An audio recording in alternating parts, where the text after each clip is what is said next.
Hello guys, welcome to another session. In this session, we are going to discuss about functions. So let's start our discussion. A function is one of the core building block of any programming language. So the question comes over here is what actually the functions is. A function is a subprogram designed to perform a particular task, and the nature of the functions are executed when they are called. And this behavior is known as invoking a function. When we are using any function, then some function offers us to pass the value into the function, and that can be used within the function. One important point you should remember that functions always return a value, and in JavaScript if no return value is specified, the function will return undefined. Another point to remember for JavaScript functions is functions are object data type within JavaScript. The diagram which you are seeing over here is a representation of the function where we are passing an input to the function and it performs some defined logic and then it is spit off the output. The benefit of writing the functions is that you can use it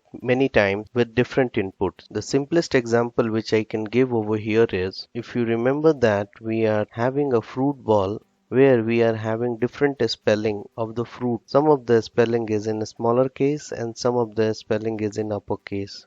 And we are converting the smaller case into the uppercase that we have written in a single program. So to make it function based program, we can change the logic of checking whether the spelling is in uppercase or in lowercase into a function, and whenever we are going to convert it into the uppercase, prior to that we will send the fruit spelling to the function to verify whether it is a smaller case or uppercase. So that function will return true or false according to the case of the word. If it is uppercase, then it will return true, and if it is lowercase, then it will return false.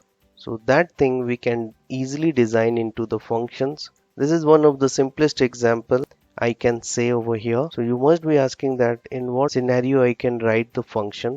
Then to answer your question, I would tell that whenever you find that there is a repetition of the code, then you must convert that code into function. So on this note, I am going to stop over here. In the next session onwards, we are going to do some examples on function so that you can better understand the function. So see you in the next session. Till then, bye bye, take care.